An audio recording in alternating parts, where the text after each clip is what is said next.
achieve. The process is also fun and tactile because you can have kind of a tangible film that you can load yourself and process yourself. It's quite satisfying. And it can also help you to take better photos just because you're paying for each photo, so you might have to think about your shots a little bit more. It's better to have 10 good shots than 100 mediocre ones. Right, so the film look. It's quite hard to describe exactly what it is that makes film look so nice, but it is quite hard to recreate digitally, no matter how hard Instagram might try. But there's lots of different types of film which each have their own look, and a characteristic of film is having quite an attractive grain, which kind of looks a lot nicer than digital noise, but it's best demonstrated with examples. And I don't really want to turn this into a film versus digital thing, because digital is better at some things. Like you get really noise-free, high ISO shots with digital, which you can't actually get with film. So yeah, just demonstrate with some examples. And all of the examples here have Flickr Photostream at the bottom of that. And I think everybody's photos that are included here are just amateur photographers, so it's things you can achieve quite easily yourself. And I've also thrown in quite a lot of photos from Photosoc members as well. And this is colour print film, so it's got quite subdued colours. It's very nice. This is, what am I again? This is colour print film, and one thing about colour print film is that the highlights tend to look quite attractive in a way that digital highlights don't. Like, they don't look blown out, and they kind of turn into this nice pastel-y haze, which I quite like. This is by Alex, who's also from Photosoc, and this is just black and white, 400 speed, no pan, so you can see that the grain's quite attractive there. This guy, Alex Mazarov, has probably my favourite photo stream on Flickr, so I encourage you all to on Flickr and look at his photo stream, and you'll be seeing a lot more of his photos. And this is, so that's just colour, black and white print film. And this guy also has a very nice photo stream, and this is a scanned black and white print. Yeah. Right, so the varieties of the film. You're all probably quite familiar with 35mm film. It's kind of the smallest commonly available film. Film doesn't really get much smaller, and a bit less common is 120, which is a bit larger than 35mm, and it's also known as medium format. But that's still quite common and widely available. There's also large format, which is basically anything bigger than 120, and that's quite rare now, quite expensive. And there are three main types of film available in all three of those sizes, and that's traditional black and white film, is the type that you use in the darkroom, which is quite easy to use. Colour negative film, which is kind of the most common type, and the type that you take to booths to get processed and get prints made out of. And also colour reversal or slide film, which creates a positive image, and that's becoming a bit more rare now, a little bit less common. 35mm, so by far the most common, I'm sure you've all encountered it. You can buy it from virtually any shop that sells anything really like that in the high streets, and you can get processing done almost everywhere, like commonly in booths or other places. So 120 or medium format, it's a bit larger than 35mm, but it's still fairly common amongst kind of enthusiasts. And 35mm comes in just kind of one size of rectangle, but 120 you can get slightly different aspect ratios, and that the most common is 6x4.5, 6x6, which is square, and 6x7, which is horizontal, but you also get some like 6x9, things like that. Large format is just anything larger than 120. The most common large format is 5x4 inch sheets. Cameras are very large, and they usually have bellows and things like that, and you've probably seen it if anyone's ever taken a photo of your whole school, the guy with a cloth hood that puts over his head, that's probably a large format camera. So which is better? Well, a lot of it's just down to personal preference, but in terms of sheer image quality, it's the bigger the film, kind of the better the image quality. And the main considerations are the practicalities, because obviously the cameras have to get larger as the film gets larger, and also the cost, as the larger film costs more, and you get less shots per roll or sheet of film.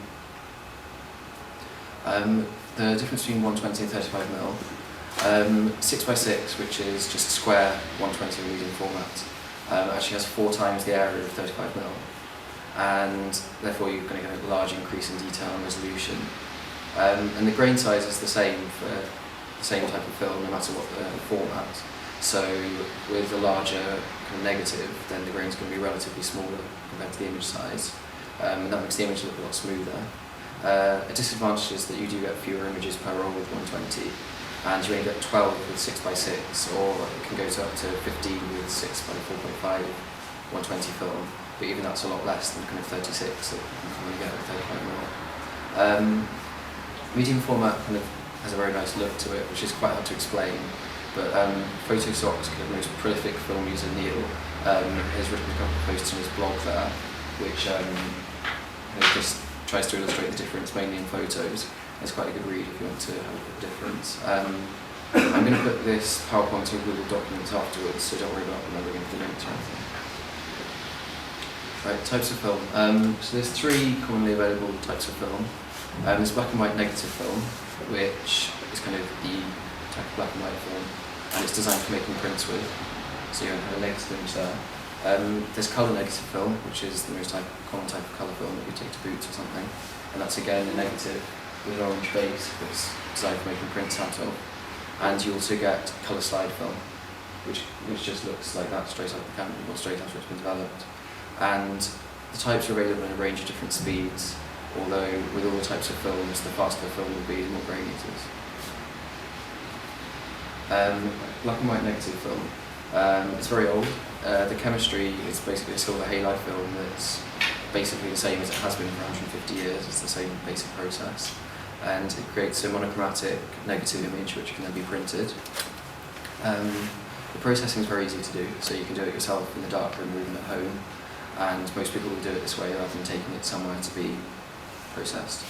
You can also change the speed of it just by changing the development technique slightly, and that means that 400 speed black and white film is a good buy because you can use it comfortably from anywhere between 3200 or 200 ISO, so you can use it kind of in any conditions, or indoors or outdoors. You can also print yourself quite easily in the darkroom, but I'll talk about that a bit later. This is another photo by Alex Mazarov, and there's a very photogenic girlfriend who takes a lot of photos of, but yeah, definitely this photo's true. This is by Ben, who was last year's darkroom manager. This is Ilford Pan F50 film, which is very slow, so it's very smooth. This is one I took this summer, and this is Kodak T-Max, which is a modern, quite high contrast black and white film. And this was taken on a Bronacourie TRS, which is the same camera that you can have in Photosoc for free. And it's a really nice camera, so I encourage you to do that.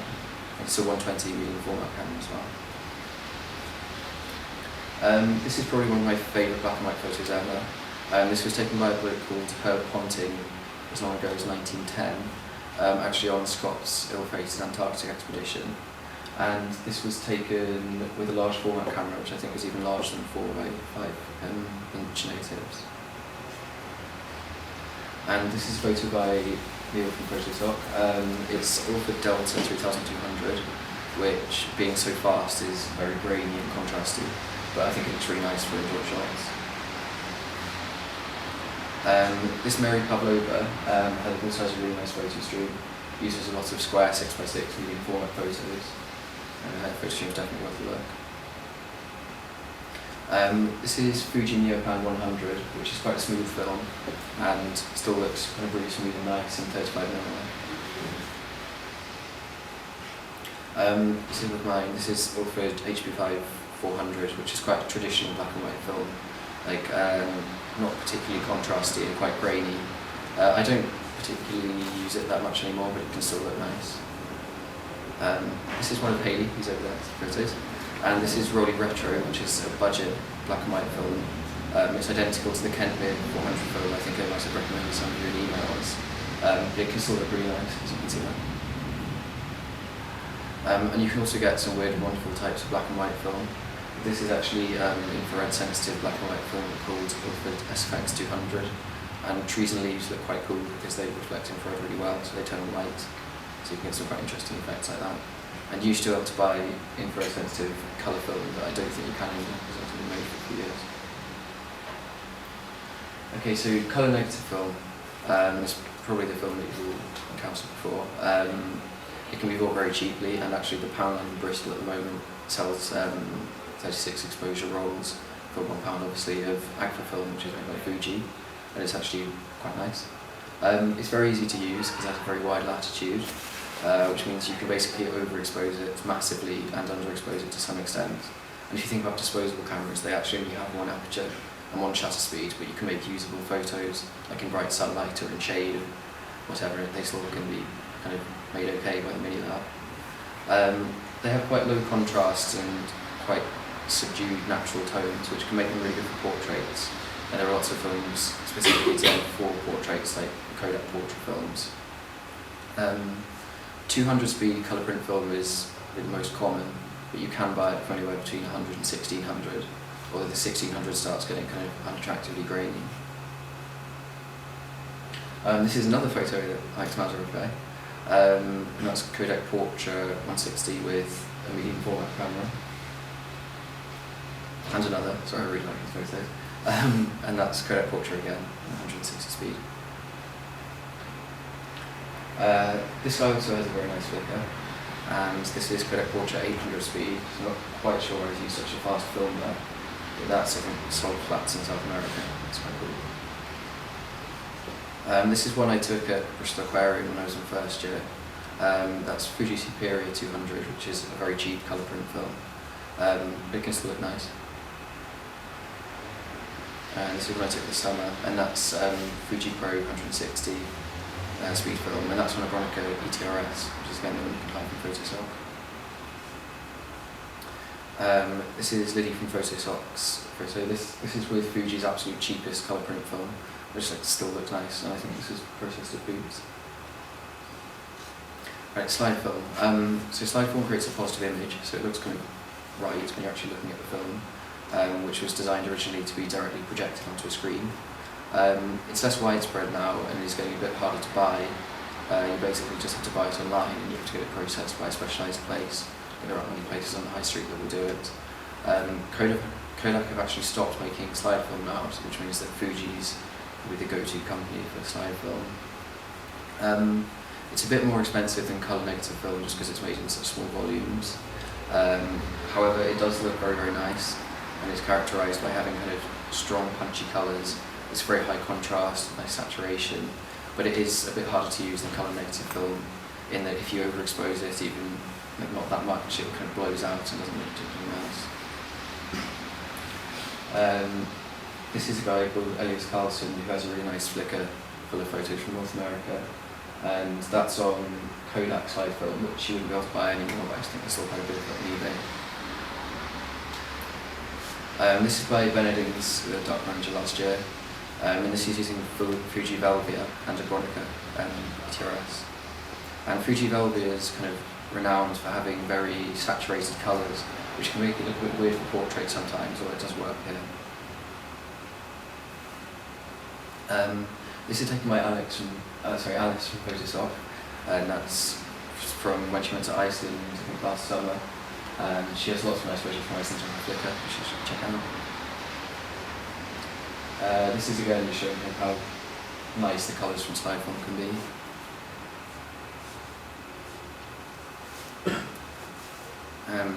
And this is Fuji Velvia, which is that film that has kind of very high saturation, and you get these classic Fuji Velvia skies, which are always kind of almost unnaturally blue, but they do look very nice. And that's by Neil from Photosoc. And because of its saturation, Velvia is used a lot by landscape photographers. So that's a 6x9 medium format camera, which is a really large horizontal negative. That's also on Fuji Velvia. It's like that. It's like it's opaque and you can't see through it and you can't see an image either. And turn it into something which looks like that with a clear base of obvious images. And with black and white film anyway in the darkroom, you're starting a developing tank, which is the silver cylinder there.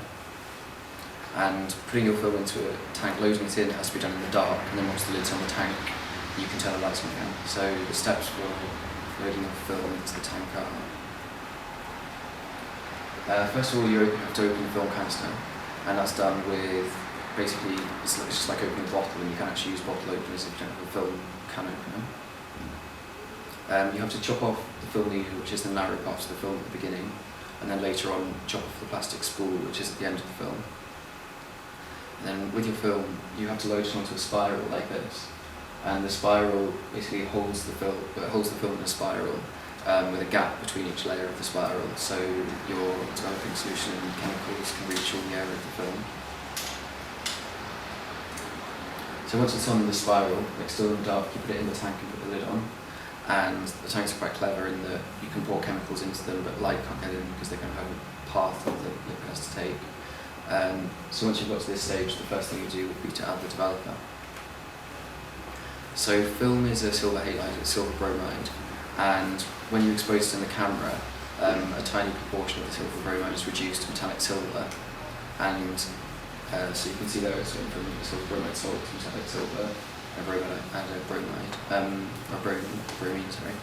And this forms an invisible latent image, which is basically imperceptible if you were to look at the film.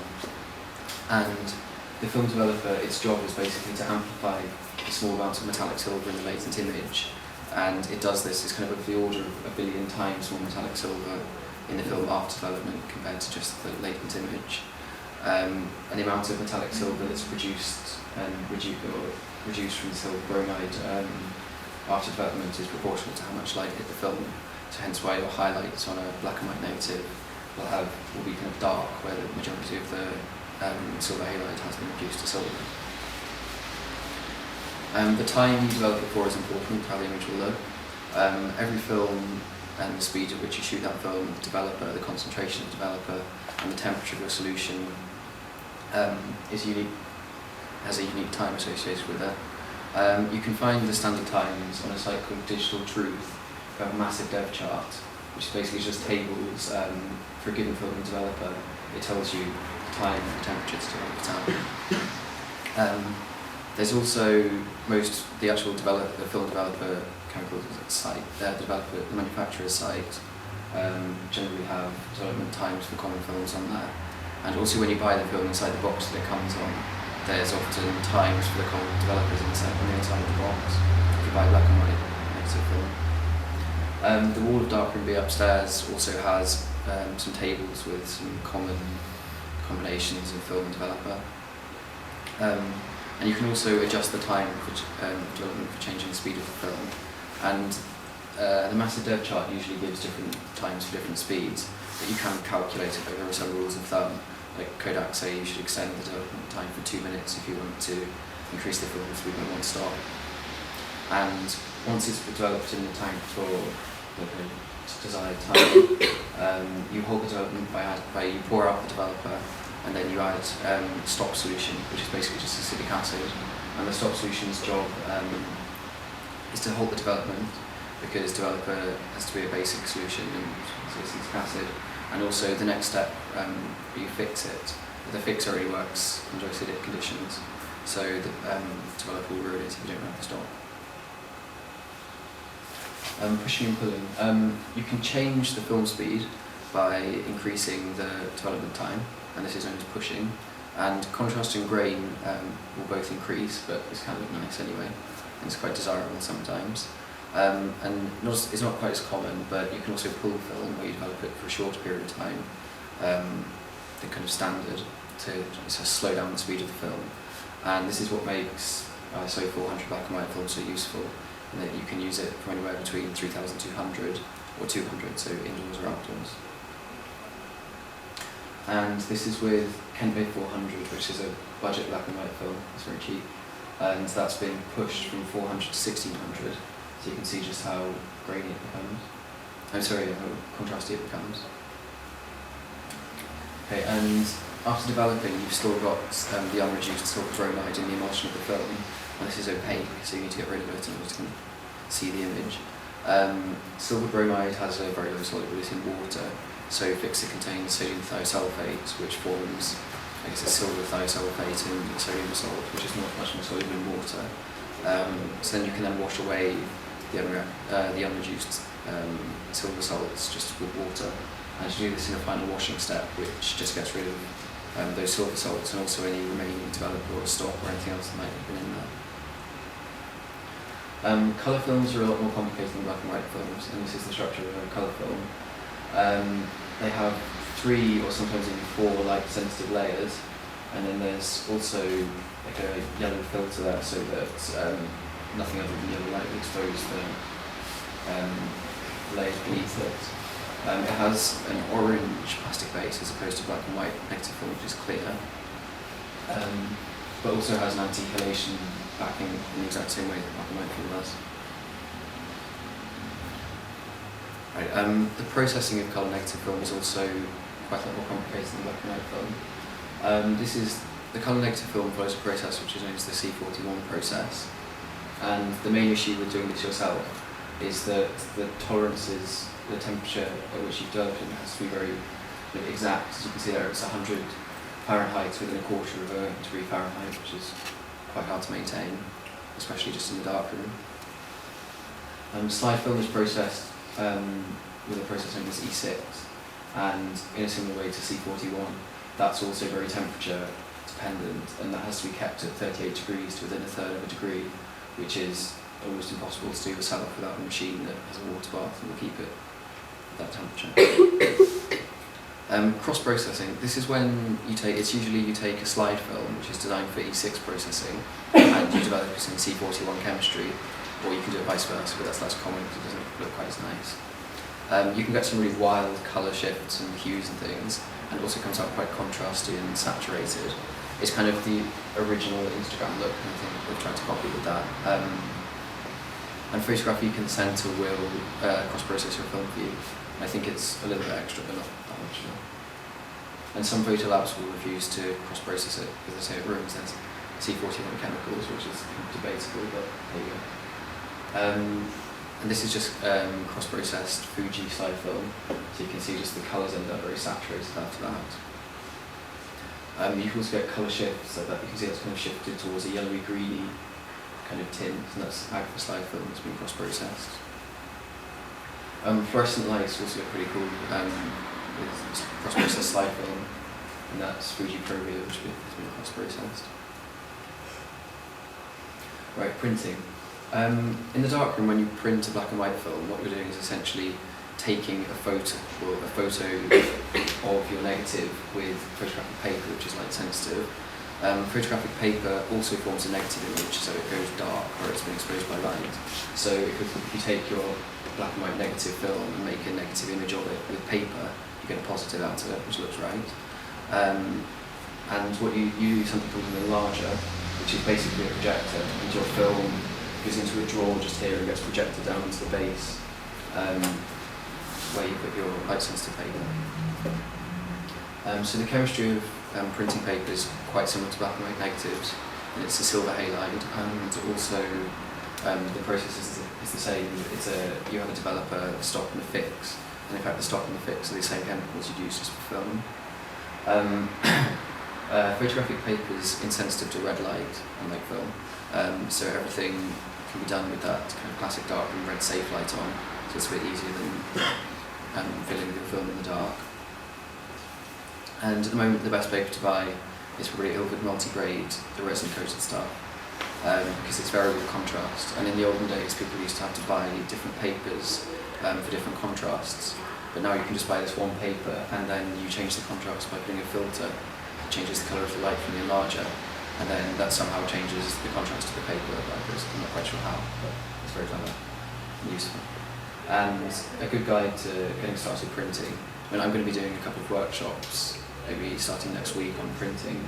But if you want to do it yourself, it is possible just to learn to do it from this good guide from Ilford, which is just a step-by-step guide with images. And I think there's a copy of this in the darkroom as well, which is worth having a look at. This is just outside darkroom B, and that's just the pin board where people put their kind of printing mistakes up for people to look at and hopefully learn from. Right, onto cameras. And this is actually my collection of cameras, but there's a lot to choose from. And a lot of it's professional kit that's incredibly well made and doesn't have to be that expensive either. And kind of old film cameras just have a feel to them which is kind of lost in a lot of modern digital cameras. Like, they're all metal and very solid and will last for absolutely decades, and you can just keep them for the rest of your life, really. And this is actually one of the last Canon film cameras, the EOS 30, and Canon's first digital SLR was based on this, the D30, and it's basically just a film camera chassis with a sensor put in like Kodak. Right, the SLR. It's probably the first camera you should buy as beginners film photography. It's just one lens, which is the lens you view through and take the photos from. And what you see is what you get because you're looking through the lens that will expose the film. And most SLR, 35mm SLRs anyway, have a prism finder, so you're kind of looking in the same direction that you take the photos, you're looking through the back of the camera. And there's a lot of them from previous years, so if you look on eBay you can definitely get some bargains. And this is just a cross-section of an old film SLRs from cut in half. So you can just see that the lens on the left there, the mirror at 45 degrees, and there's the pentaprism which bends the light or reflects it round 90 degrees through the viewfinder, which is here. And then when you take the photo, just before the shutter opens, that mirror there will flip up so you can expose the film, which will be about here. This is a Pentax MX, which is one of my favourite SLRs, and they're not that expensive either. Good SLRs to buy second hand. Everybody from Photosoc seems to own a Pentax. And ME Super is a good place to start just because it's very cheap, although it's not particularly reliable. You can buy them I bought one for £17 with a decent lens off eBay, so if you're patient on eBay you can definitely get some cheaply. There's the MX, which is a kind of all-mechanical camera, it's very nice. Super A, which is a bit more 80s looking and not quite as pretty as the other two. A K1000, which is older than any of those and quite big, but quite desirable now because they're kind of a collector's item. And there's other popular cameras like a Canon A1. Nikon do some nice cameras. They're a bit more expensive, but you do get a really large choice of the nice Nikon lenses. Olympus have an OM range, and anywhere between the OM1 up to the OM10, they're kind of nice old cameras, and they're quite compact too. And if you just buy one, try and get it so it comes with a fast 50mm lens. That's usually about f1.8, and it's not too expensive, and that's pretty much all you'll need. So most 35mm SLRs have prism finders, but lots of medium format SLRs have, and TLRs for that matter, have waist level finders, which is basically where the finder's at the top of the camera and you look down onto it. It's fun to use because you kind of see a screen which it almost looks digital, like it's really bright and really interesting looking. And because there's a screen on the top of the camera, it's kind of quite easy to visualise exactly what the photo will look like because you do actually see a rectangular image. They don't have a prism like the SLR that I showed you before has. So the light's only reflected from the mirror once, which means that it's actually mirrored horizontally. So when you're looking at the screen on a waist level finder, if you want to move the image to the left, you actually have to move the camera to the right, which is quite confusing at first and not particularly great for moving subjects and things. It does make it good for stealthily taking street photos though, because you can keep the camera by the stomach and compose the shot without anybody seeing you. And Photosoc's Veronica ETRSI has a waist level finder and a prism finder that you can swap between, so it's the best of both worlds. This is Photosoc Veronica, so you can just see here how the image is looking towards the ground, but then the image you see there is ahead of the camera. And that image would actually be Kawatao, would actually be on the left hand side in reality there because it's mirrored horizontally. And that's just Photosoc Veronica again, and it looks pretty cool. TLRs, so SLRs are single lens reflex cameras and TLRs are twin lens reflex cameras. They have two lenses. There's a lens for viewing and composing the shot, which is the top lens there, and the bottom lens is just used to expose the film.